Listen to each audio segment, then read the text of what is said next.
Let's go back to Egypt.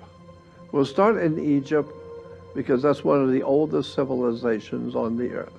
And we will see how Egypt developed the concept of the importance of the sun in relation to theology and spirituality and religion. Now, this is an ancient symbol for the sun, prehistoric, that the ancient peoples drew to represent the sun. It's an equal-armed cross within the circle. Here is an artifact that was found in England at Stonehenge. It's on a golden circle, which represents the sun, and then you'll see the cross in between, and this is about 4,500 years old.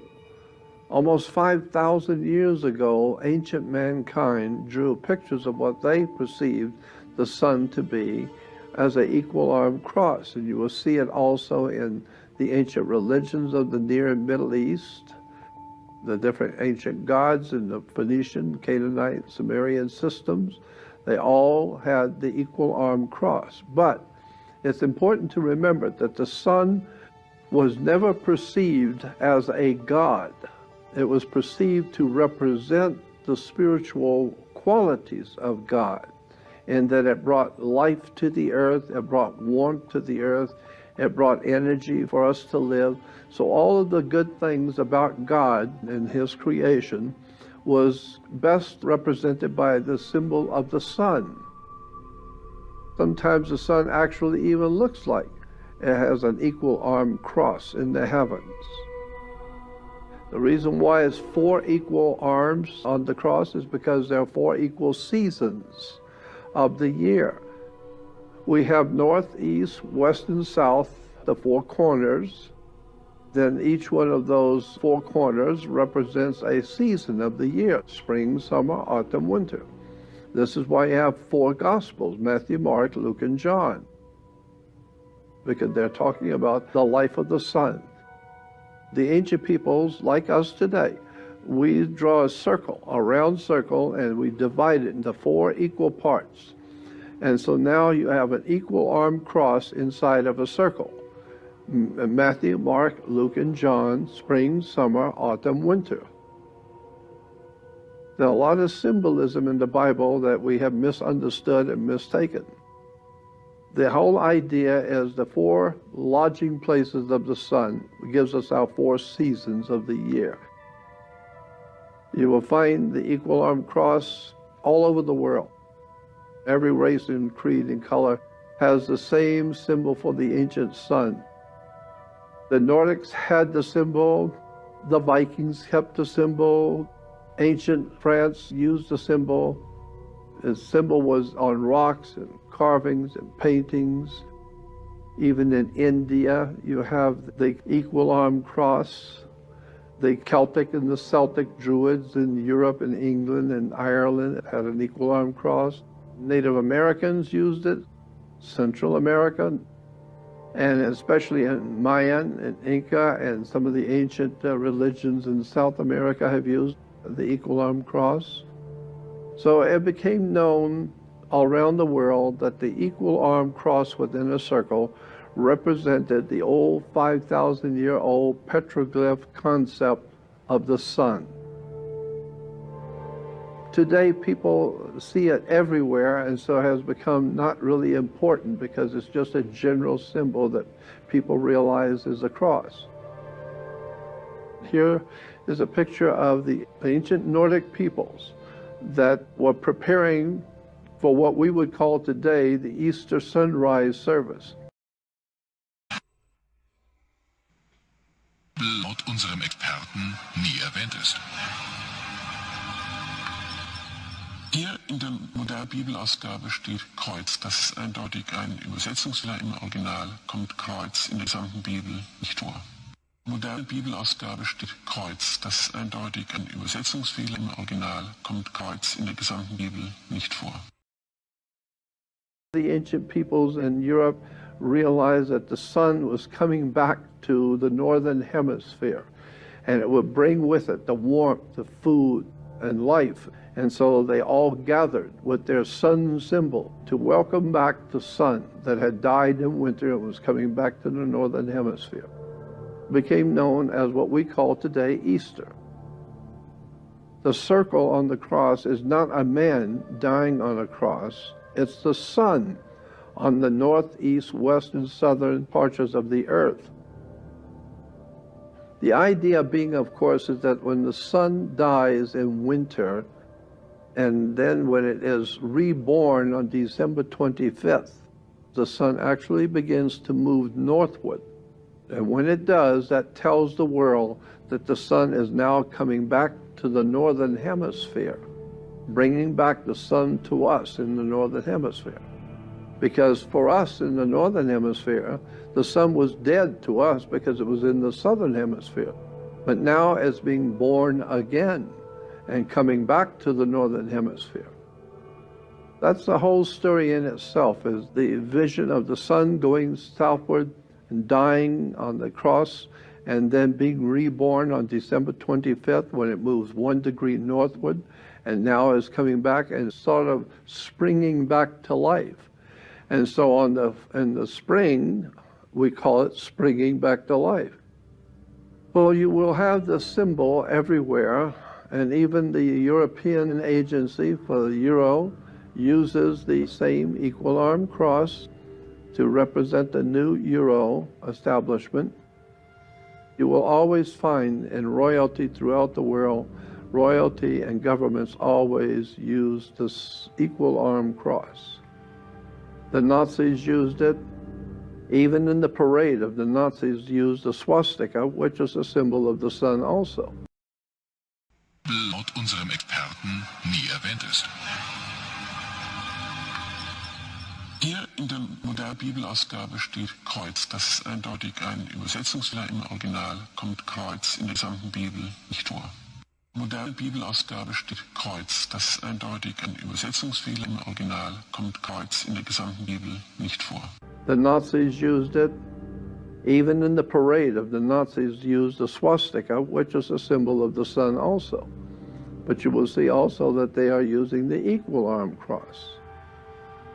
Coptic Christians, even the kings and rulers like the emperors of Europe, always had the equal arm cross on their staff, equal arm cross with the sun god and churches. In September, mid-September, around the world, Christians will gather in schools and universities to worship their God Jesus, who died on a cross. And when they call this ritual, see you at the pole. See you at the pole means that Christians will gather around the flagpole at their colleges and schools to venerate and to worship Jesus, God's Son, the light of the world. Deutlich ausgedrückt die Geschichte Horus wie folgt. Horus wurde am 25. Dezember geboren von der Jungfrau Isis. Seine Geburt wurde von einem Stern im Osten begleitet, welchem seinerseits 3 Könige folgten, um den neugeborenen Retter zu finden und zu beschenken. Mit 12 Jahren war er ein freigebiger Lehrer. Mit 30 Jahren wurde er getauft von einer Figur namens Anubis und begann so sein geistliches Amt. Horus hatte 12 Jünger, mit welchen er umherreiste und Wunder vollbrachte, wie etwa Kranke zu heilen oder auf dem Wasser zu laufen.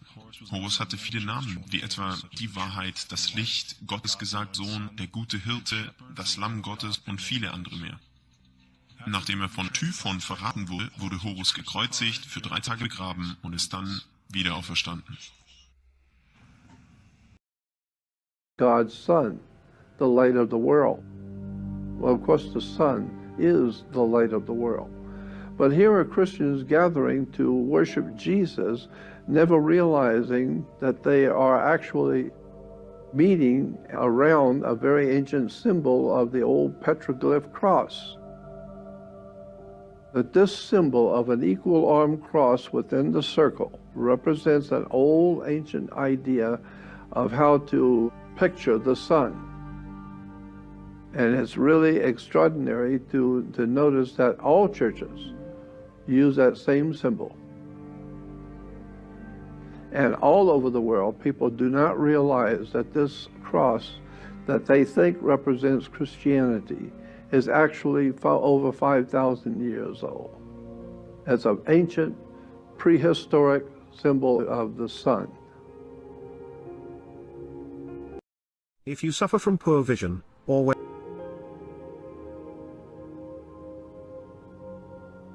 Jesus has always represented the sun, the S-U-N, not S-O-N. The etymology of the word for the sun. You see that sun can be S-U-N or S-O-N, and depending on how it's used. S-O-N and S-U-N are used interchangeably in Christianity.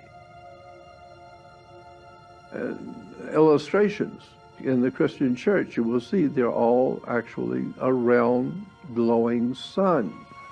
Not a young child or a baby or a man, but the S-U-N. Glauben, sprach Mohammed zu seinen Begleitern. Er wird vorgeben, Gott zu sein, bei euch Zweifel zu wecken. Habt einen festen Glauben. Die einäugige Kreatur kann nicht euer Herr sein. Er wird behaupten, er komme mit den Geschenken des Paradieses. Einäugige Kreatur. Festen Glauben. Die einäugige Kreatur kann nicht euer Herr sein. Er wird behaupten, er kommt. Sehr viele Menschen werden dabei getötet.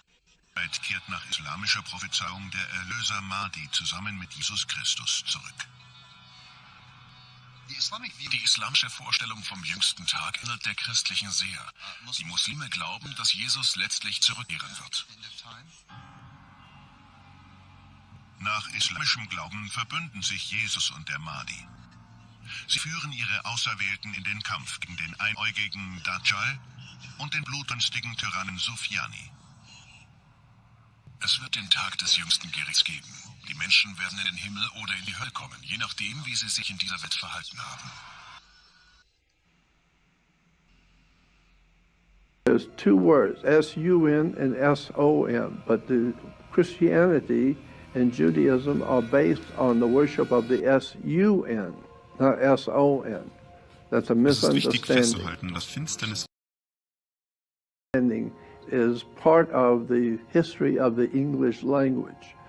Because if you go back into the King's Old English, you go back into the history of the English language, there is a phenomena which in English class you will learn is called the lazy O.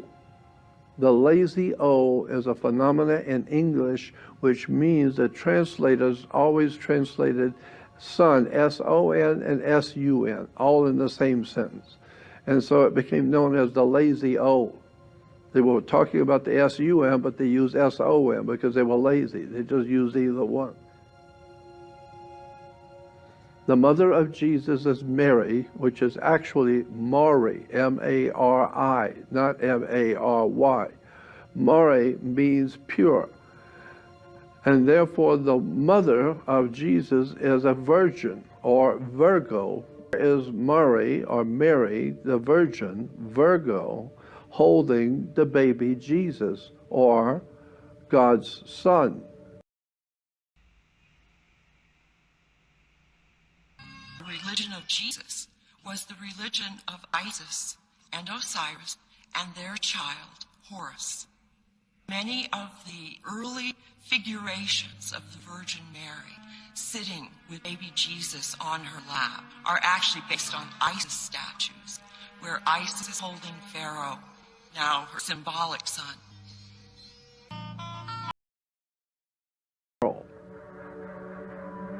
Today we still have Jesus as God's son in the heavens, and he became now a great sun god.